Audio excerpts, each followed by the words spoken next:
안녕하세요. 책 읽어주는 꿀잠 DJ입니다. 잘 지내셨죠? 오랜만에 업로드입니다. 오늘은 거의 대부분 요즘에는 날씨가 거의 봄 날씨더라고요. 그래서 오늘은 모처럼 오랜만에 뜨거운 커피가 아니라 아이스 커피로 내려봤어요. 근데 지금 촬영 준비하느라고 얼음이 다 녹아버렸어요. 그래도 아직 엄청 시원합니다. 너무 좋네요. 오늘은 이어서 안녕 앤 읽어드릴 텐데요. 지난 시간에 앤이 이제 고아원에, 결국은 고아원에 가게 되는 이야기까지 읽어드렸죠. 오늘은 이제 고아원에서 벌어지는 에피소드입니다. 66. 고아원. 고아원은 침례교에서 운영하는 시설이었다. 원장은 요시야 페어웨더 목사였다. 하지만 사감으로 있는 칼라일 양이 사실상 그곳의 책임을 맡고 있었다. 페어웨더 목사는 예배를 인도하러 일주일에 한 번씩 들렀다. 그날 아이들에게 교리문답을 가르치고 그들의 사악한 방식을 고치라고 강조하며 아이들이 이해하기에는 너무나 길고 장황하고 난해한 설교와 기도를 했다. 따라서 고아들의 일상과 행동, 의복, 청결, 교육 전반적인 진행을 감독하는 일은 칼라일 양에게 달려 있었다. 그녀가 감당하기에는 벅찬 일이었지만 쉽사리 남에게 권한을 넘기는 사람이 아니었다. 일이 있으면 제대로 행해질 수 있도록 직접 나섰다. 공부를 가르치는 교사들과 식사를 준비하는 요리사들이 있는 건 사실이었다. 하지만 칼라일 양의 꼼꼼하고 비판적인 눈은 보다 전문성을 요하는 활동의 모든 면까지 감독했다. 그 시설에서 이루어지는 다른 일은 아이들이 했다.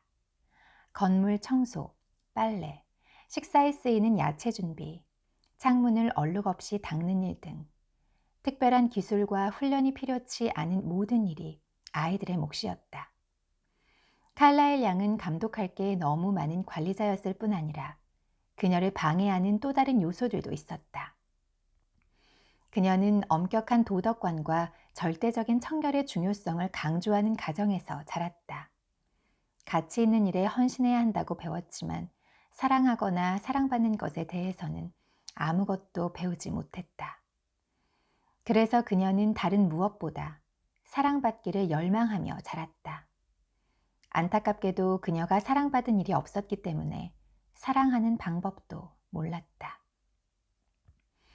그리고 44명의 고아를 돌보며 그들을 엄격하게 정렬시키고 얌전히 굴도록 통제하는 것은 그녀 안에 비밀스럽게 숨겨진 이 사랑받고 싶은 욕망을 만족시키는데 아무런 도움이 되지 않았다. 청결과 완벽에 대한 강하고 흔들림 없는 집착도 마찬가지였다. 그녀에게 조용하다는 말이 없다의 뜻이었고, 좋은 것은 완벽한 것을 의미했으며, 깨끗한 것은 반짝반짝하면서 얼룩 하나 없음이었다. 그녀는 닦고 윤내는 작은 군대를 자기 마음대로 부리기 위해 고아원 아이들을 쥐어짜고 있었다. 그녀의 몸은 너무 말라서 옷걸이에 걸린 옷처럼 보였다. 요즘 유행하는 풍성한 속치마로도 그 몸을 가릴 수 없었다. 눈에는 두꺼운 안경을 썼고 입은 웃으려 할 때조차 일직선으로 삐뚤어져 있었다. 어두침침한 불빛 속에 서서 새 고아가 도착하기를 기다리던 칼라일 양은 피곤했다. 도대체 뭐 때문에 이렇게 늦어지는 거야?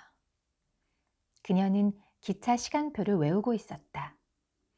시간 엄수가 그녀의 융통성 없는 원칙 중 하나였으므로 짜증이 치밀었다. 말 울음소리와 함께 문 두드리는 소리가 들렸다. 그녀는 수수한 드레스의 허리춤과 허벅지 부분을 매만지며 문을 열러 나갔다. 등을 꼿꼿이 세우고 턱을 치켜 올리며 최대한 친절한 표정으로 라센 부인과 앤을 맞았다. 우리 행복한 고아원에 오신 것을 환영합니다. 앤은 이 인사에 속지 않았다. 눈앞에 보이는 광경이 그녀가 고아원에 대해 생각했던 모든 것과 똑같았다. 장식과 아름다움이 빠진 어두운 공간, 엄격한 폭군이 지배하는 게 분명해 보이는 장소였다.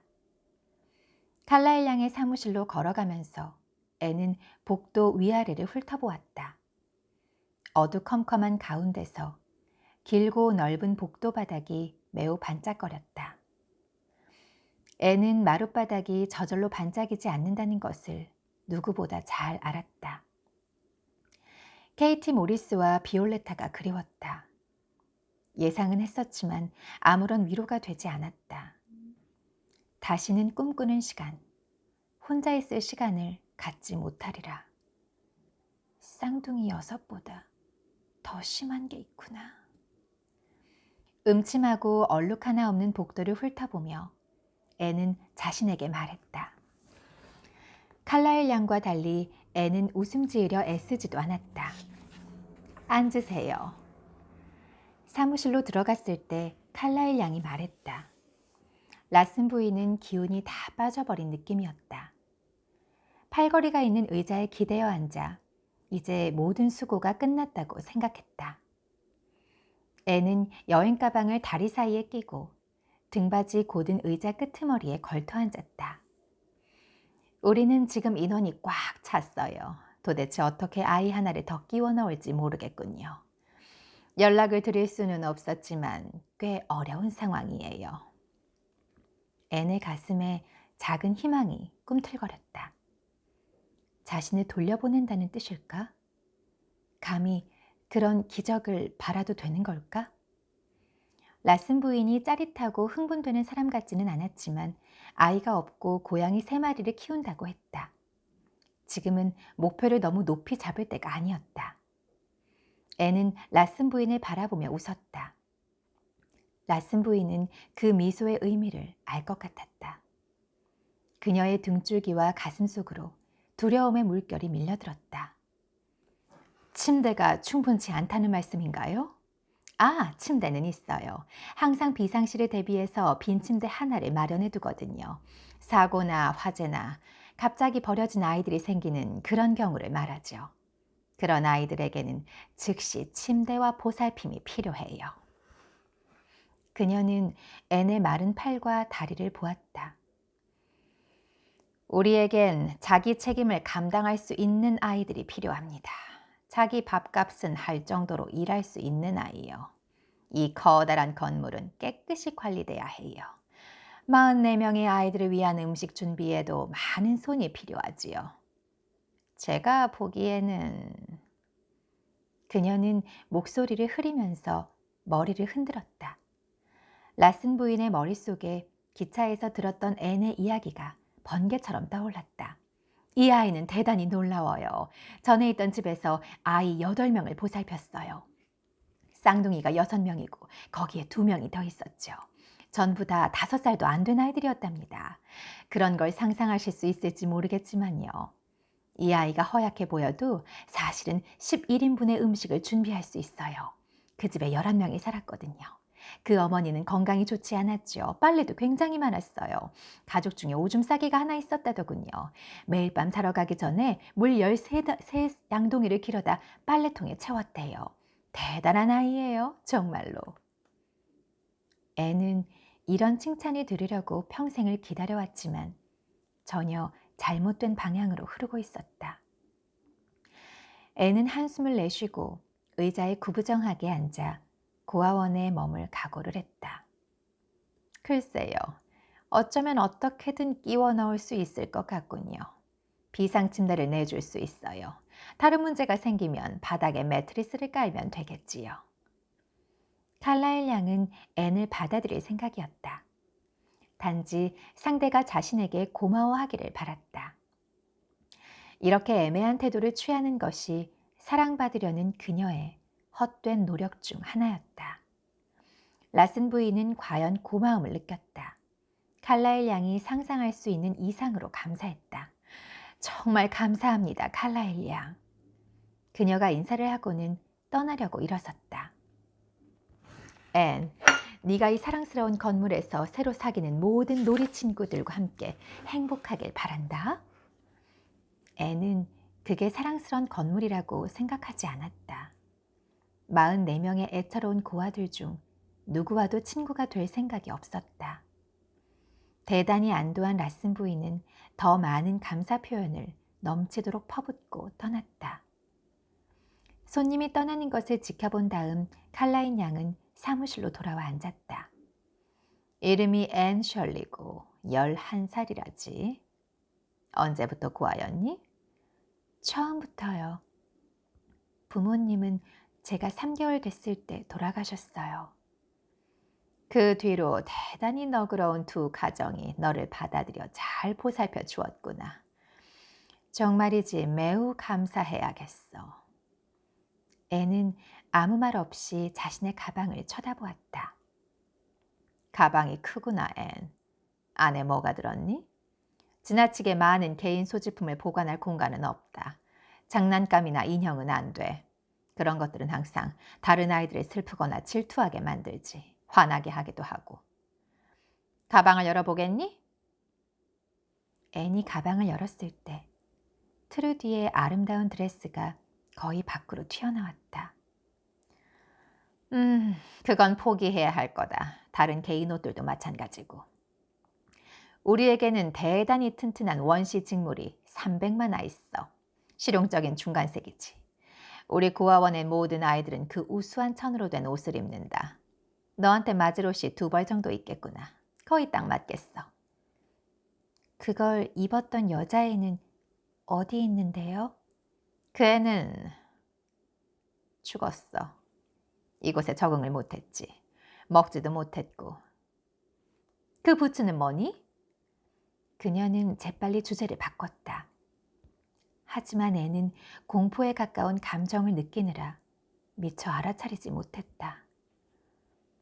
오, 나의 사랑하는 달걀, 존슨 아저씨의 선물. 이걸 빼앗으려 한다면 당장에 이 역겹도록 깨끗한 복도를 내달려서 현관문에 박차고 나가 어두운 밤속으로 영원히 달려가 버릴 거야. 잡을 수 있다면 잡아서 감방에 가두라지. 적어도 감방에 들어가면 혼자 있게 될 것이고 아마 누군가가 먹을 것도 줄 거야. 번뜩이는 1초 동안 이 모든 생각이 앤의 뇌리에 스쳐갔다. 그건 부서지지 않게 뭘 담아두는 곳이에요. 그걸 나한테서 빼앗아가면 죽어버릴 거예요. 부츠는 가지셔도 돼요. 난 안에 든 것만 있으면 돼요. 내가 여기서 죽으면 좋지 않으실걸요? 일자리를 잃게 되실 수도 있어요. 이 고아원의 누구도 칼라일 양에게 이런 식으로 말한 적이 없었다. 그녀는 벌떡 일어나 앤을 호되게 꾸짖을 뻔했다. 하지만 앤의 시선이 담긴 포악한 강렬함이 갑자기 그녀를 조금 불안하게 만들었다. 칼라일 양은 목을 가다듬었다. 한 사람당 작은 상자가 하나씩 주어져 침대 옆 벽에 붙어 있지. 그 상자에 들어가는 것이면 뭐든지 넣어도 돼. 열쇠가 있어. 열쇠는 개인적으로 보관해도 된다. 신발에 넣어두든지 아니면 끈에 달아서 목에 걸고 다녀도 되고. 가방을 위층으로 가져가거라. 네가 뭘 넣어둘 것인지 선택해라. 상자에 들어가지 않는 것들은 버려야 해. 그런 물건은 버리거나 남들에게 주는 게 우리 규칙이야. 칼라일 양이 기름 램프를 밝혀 위층으로 가지고 올라갔다. 앤은 가방을 들고 따라갔다. 문 하나를 열자 양쪽의 침대들이 쭉 늘어선 거대한 방이 나타났다. 각 침대마다 여자애 하나씩 잠들어 있었다. 어두운 불빛 속에서도 앤은 침대 옆 벽에 못 박힌 상자들을 볼 수 있었다. 아주 작았다. 그것을 보자마자 랜돌프의 사전을 떠나보내야 하리라는 것을 알았다. 앤이 결정을 내리는 동안 칼라일 양은 서 있을 때처럼 꼿꼿하게 침대에 앉아 있었다. 앤의 소지품들을 하나씩 꺼내 침대에 올려놓았다. 5센트 동전들이 든 분홍 지갑, 달걀, 푸른 옷을 입은 소년 그림과 프린스 에드워드 해변 사진, 호수의 여인 시집, 작은 사전까지. 로열 리더 2권과 석판은 포기해야 했다. 다른 것들은 다행히도 작았다. 조심조심 꾸려 넣는다면 틀림없이 모두 들어갈 것이다. 애는 노아에게 준 보리스를 생각했다. 칼라일 양은 고민형을 결코 허락하지 않았을 것이다. 애는 잠시 눈을 감고 노아에게 그걸 주고 오게 해준 자신의 수호 별들에게 감사했다. 칼라일 양이 낡은 천으로 만든 손가방을 그녀에게 건넸다. 이건 너의 빗과 솔과 칫솔, 속옷과 양말을 넣어두는 가방이다. 침대 밑에 놔두고 냄새나기 전에 빨도록 해라. 마른 것들은 상자 아래 선반에 놓으면 돼. 그녀가 상자의 열쇠와 작은 수건과 큰 수건을 내밀었다. 여기 네 잠옷과 원복도 있다. 다른 원복은 내일 줄게. 잠자기 전에 확실하게 램프를 꺼라. 이불 안으로 들어가서 누가 너한테 말을 걸면 잠든 척해. 아침에 종소리가 들리면 일어나고. 잘 자라. 칼라일 양이 여행 가방을 집어들고 그 방을 떠났다. 애는 그 가방과 커다란 사전을 다시 보지 못하리라는 것을 알았다. 애는 사람이 하나씩 누워있는 침대들을 훑어보았다. 이 새로운 집이 전에 살았던 어느 집보다 훨씬 컸지만 그 어느 때보다 가장 작은 공간이 되리라는 것을 직감했다. 조심스레 작은 상자에 보물들을 집어넣고 상자를 잠그고 열쇠를 끈에 매달아 목에 걸었다. 옷을 벗고 천가방에 속옷을 넣고 꽉 조일 정도로 작은 고아원 잠옷을 입은 다음 램프를 끄고 침대로 기어들었다. 애는 얇은 베개에 얼굴을 묻고 숨죽여 울었다. 고아원에서의 첫날이 이렇게 지나갔네요. 그쵸? 그다음 고아원에서 친구들이 굉장히 많이 괴롭힙니다. 많이 괴롭히고 그 안에서 좀 왕따, 외로운 시간들을 보내요. 근데 앤 스스로도 그렇게 친구들하고 친해지려고 노력하지 않아요. 그냥 오히려 혼자인 게 좋다. 혼자인 걸 택하죠. 한 챕터는 건너뛰고 그 다음 68 원수 상자 읽어드릴게요. 앤의 고아원 생활은 대단히 비극도 소소한 기쁨도 없이 10주가 흘렀다. 마음을 꽁꽁 묶어놓았기 때문에 슬픈 일이나 기쁜 일이 일어날 수가 없었다. 그저 가끔 다른 아이들을 쳐다보며 고아원에 오기 전에 그들이 살았을 삶을 혼자서 상상했다. 그들의 부모가 사망한 원인을 극적으로 꾸며냈다. 화재로, 굉음을 내며 달려오는 말발굽 아래 밟혀서, 서서히 외양을 망가뜨리는 질병으로, 냉혹한 도둑에게 찔린 상처로 생을 마감했으리라. 그 다음에는 부모가 죽은 뒤에 그 애들이 겪었을 어려움들을 생각했다. 무시, 학대, 외로움, 굶주림. 이렇게 상세하게 상상하다 보면 때로는 그 아이들을 좋아하는 마음마저 마지못해 들었다. 그녀는 감정의 석판에서 그런 느낌들을 신중하게 지워 없앴다. 전에 사람들을 사랑해보지 않았던가. 그것은 위험한 짓이었다. 사랑하는 사람이 떠나가거나 배신했을 때 어떤 느낌이었는지 기억하자. 아니, 단순히 어떤 존재가 사라져 버렸을 때조차 어땠는지 떠올리자. 일라이자 언니, 핸더슨 선생님, 존슨 아저씨, 노아 라킨바, 케이티 모리스, 비올레타, 맥도걸 선생님, 해거티 할머니, 사랑하는 줄리 애너와 로더리. 애는 그들 덕분에 자신의 삶이 얼마나 풍요로웠고 그들이 현재의 자신을 만드는데 어떻게 일조했는지 단 한 번도 생각하려 들지 않았다. 그녀의 부드러움은 어딘가로 사라졌고 굳이 불러내지도 않았다. 때로는 자신이 모든 사람에게서 떨어져 말없이 의자에 앉아있던 해먼드 부인 같았다. 하지만 큰 차이가 있었다. 해먼드 부인은 모든 감정이 말라붙었다. 지하실에서 불같이 쏟아낸 비탄의 울음이 그녀의 영혼이 아직 살아있었음을 내보인 마지막 신호였다. 앤의 영혼은 더할 나위 없이 분명하게 살아있었다. 마음속의 분노와 억울함 때문에 일부러 냉랭한 상태로 억눌러 놓았을 뿐이다. 하지만 수업 시간에 느끼는 즐거움까지 억누를 수는 없었다. 애는 모든 에너지를 문학, 지리, 역사 수업에 쏟아부었다. 수학적인 균형과 완벽함에도 아주 조금 거북한 즐거움을 느끼기까지 했다. 그녀는 자신이 영리하다는 것을 알았고 그 사실이 기뻤다. 자부심을 느꼈고 턱을 올리고 아주 꼿꼿한 자세로 누구와도 대화하지 않고 똑바로 앞만 쳐다보는 모습은 겉으로도 그렇게 보였다. 애는 자신이 사랑을 갈구하면서도 전혀 사랑받지 못하는 칼라일 양과 거의 똑같은 모습으로 보인다는 것을 깨닫지 못했다. 아이들은 영리하고 재능 있는 이들에게 끌린다.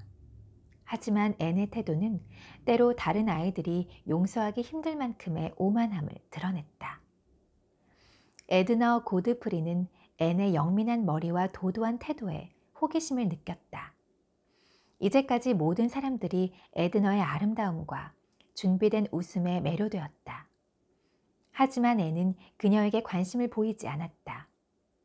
그녀는 앤도 자신의 숭배자로 만들고 싶었다.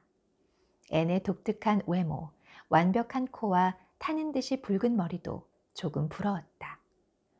친해지기 어려운 인물이라는 사실이 더욱 매력적이었다. 에드너는 앤에게 신호를 보냈다. 앤이 하는 일에 간간히 칭찬의 말을 던진 것이다. 잘했어, 앤. 냄비를 굉장히 깨끗이 닦았네. 거울처럼 반짝반짝해. 나도 너처럼 빨리 외울 수 있다면 얼마나 좋을까? 네 부모님은 아주 머리가 좋으셨을 거야. 그렇지 않고서야 네가 어떻게 이렇게 영리하겠어? 제일 효과적인 말은 난 너의 아름다운 빨강머리가 참 좋아였다. 에드너는 앤이 항상 친구로 사귀고 싶었던 바로 그런 아이였다. 아름답고 명랑하고 사랑스러웠다. 그렇게 솔직하게 인정해주고 빨강머리를 칭찬해주는 아이한테 앤이 어떻게 저항할 수 있겠는가? 당연히 불가능하다.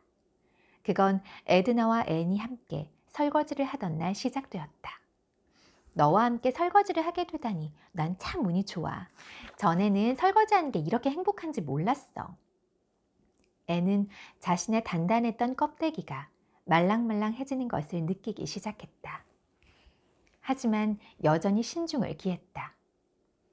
대체 왜 오늘 설거지하는 게 그렇게 즐겁다는 거야? 항상 똑같은 물에 항상 똑같은 접시들이잖아. 어머나 앤, 너무나 소중한 친구와 그 일을 하고 있기 때문이라는 걸 모르겠어? 너무나 소중한 친구. 뜨거운 물에 손을 담그고 있는데도 앤은 자신의 등으로 전율이 오르내리는 것을 느꼈다. 조심해야 해. 이건 함정일 거야. 전에도 배신을 당해봤잖아. 정확히 얼마나 소중한데? 앤은 행주의 물이 바닥에 뚝뚝 떨어지고 있는 것도 의식하지 못한 채 여전히 머리를 높이 쳐들고 말했다. 얼마나? 내게 있는 가장 소중한 친구지? 증명할 수 있어. 해봐. 영원한 헌신을 약속하는 것으로 증명할 수 있어. 봐. 손가락을 꼬아서 내 이마에 올려놓고 내가 항상 친절하고 충실하고 믿음직한 친구가 되겠다고 너한테 말하는 거야. 절대로 너한테 거짓말하지 않고 고약하게 굴지도 않으며 언제나 널 보호할게. 이제 너의 이마에 손가락을 꼬아서 올려놓을게. 이 약속에 도장을 찍는 거야. 그녀가 손을 뻗어 앤의 이마에 젖은 손가락들을 갖다 댔다. 그것으로 완성이었다. 비눗기와 눈물로 인해 흐려진 눈으로 앤은 똑같은 말과 똑같은 의식을 반복했다. 그들은 이제 제일 친한 친구였다. 약속에 도장을 찍어 그 사실을 증명했다. 영원한 헌신에 서약한 그날 저녁, 앤은 진정한 행복감을 느끼며 잠자리에 들었다. 요시아 페어웨더 목사님이 하느님을 소개해 주었으므로 그녀는 이렇게 말했다. 에드너를 주셔서 감사합니다, 하느님. 그분이 해먼드 부부의 집으로 가기 전날 밤 기도했던 그 하느님과는 다를 거라고 생각했다. 그 기도에는 아무도 응답하지 않았으니까. 앤은 다시 한번 눈을 감고 울면서 잠이 들었다. 하지만 이번에는 기쁨의 눈물이었다. 친구가 생겼다. 게다가 항상 갈망해왔던 그런 친구였다. 아름답고 영리하고 즐거운 친구. 애는 내일이 얼른 왔으면 하고 안달을 냈다. 케일 선생님은 앤의 얼굴에 전에 없이 번지는 웃음과 그 커다란 눈에 담긴 광채에 감탄했다. 앤은 창밖 진입로 옆에 심은 애처로운 작은 나무들을 봐도 마음이 부드러워지는 느낌이었다. 5월에는 주위에 바라볼 만한 들판이나 꽃이나 당당한 나무 하나 없다는 사실에 슬퍼하던 일을 그만두었다. 에드너와 함께하면 중앙복도를 닦는 것도 기쁨이었다. 앤의 경직된 자세가 풀렸다. 누군가 웃기는 말을 하면 웃었다. 설거지물에서 보글보글 이는 거품들이 기쁨으로 춤추는 듯 했다. 그녀는 더 이상 고아들이 밖으로 나가는 게 허락되는 드문 시간을 안절부절 초조하게 보내지 않았다. 밖에 나가서 할 수 있는 일이라고는 기껏해야 둥그렇게 생긴 진입로를 빙빙 걸어 다니는 것뿐이었지만 이제는 함께 얘기할 사람이 생겼다. 마침내 앤은 침묵을 깨뜨리고 에드너에게 모든 것을 이야기했다. 내 훌륭한 아빠와 비할 데 없이 아름다운 엄마의 죽음은 거대한 비극이었어. 일라이자 언니는 한동안 내게 기쁨을 주는 존재였어. 하지만 지독한 로저 아저씨와 떠나려고 나를 버렸어. 소음과 분노가 가득한 집에 나를 남겨놓고 가버렸어. 하지만 어디에 살든지 학교로 가는 길은 언제나 큰 기쁨이었어. 선생님들과 달걀장수 단어 선생님이 가장 어두운 절망의 구렁텅이에서 날 구해주셨지. 나중에 크면 이런 나의 놀라운 인생 이야기를 독자들과 나눌 수 있는 작가가 되고 싶어. 그중 한 부분에는 완전히 너에 대해서만 쓸 거야. 넌 내가 깊이 사랑하는 친구니까. 케이티 모리스와 비올레타처럼 충실하면서도 진짜인 친구. 에드너는 앤의 생각들, 살아온 이야기, 그 묘하게 복잡한 표현법들을 즐겼다. 게다가 앤이 지속적으로 전하는 열렬한 애정 표현이 좋았다. 그것이 앤의 마음을 붙잡으려고 손을 내밀었던 이유였으니까.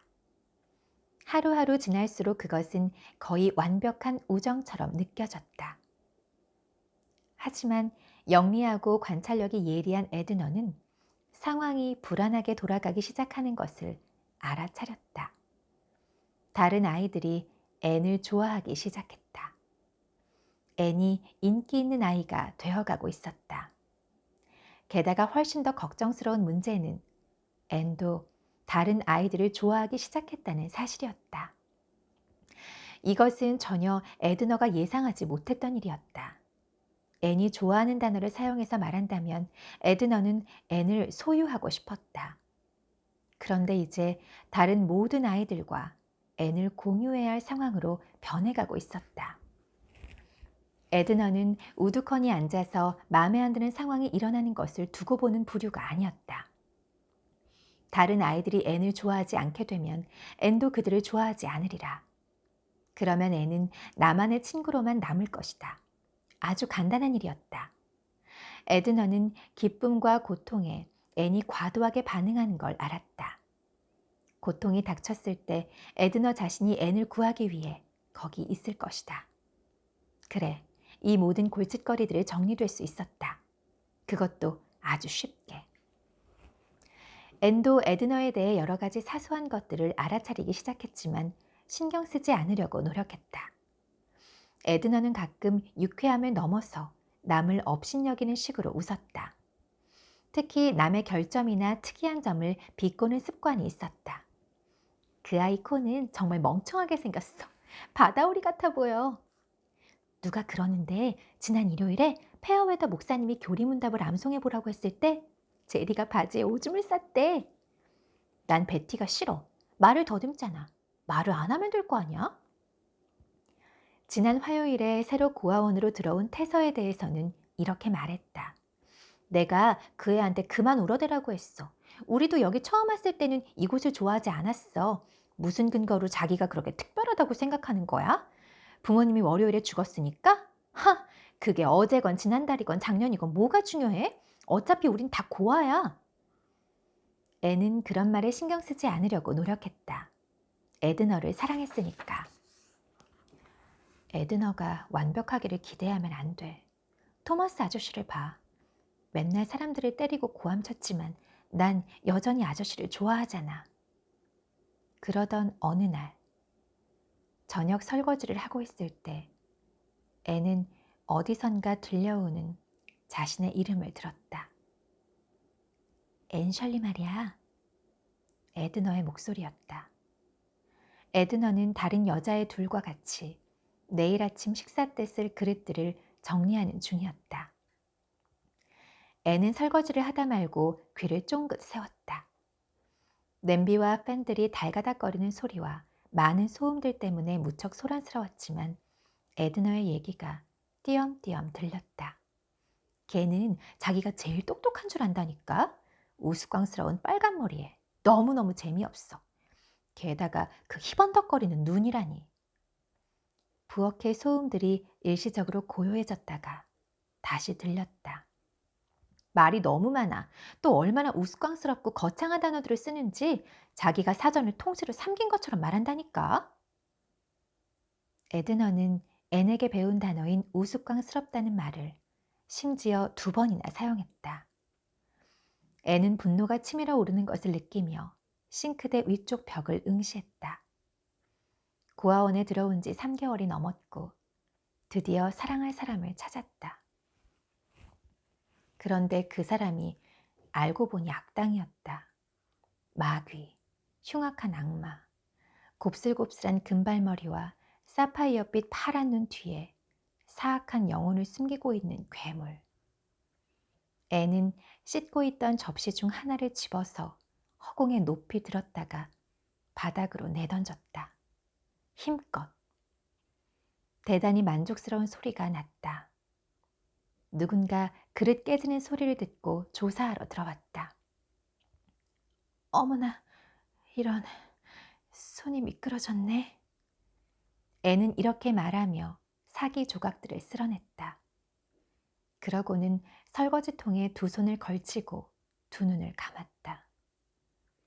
에드너에게 징들이 박힌 검은 의상을 입힌 다음 그녀의 머리에 뿔들이 자라나고 입에서 기다란 송곳니 2개가 튀어나오는 모습을 상상했다. 또 공상을 하고 있구나. 무슨 일인지 알아보려고 부엌으로 들어온 칼라일 양이 다그쳤다.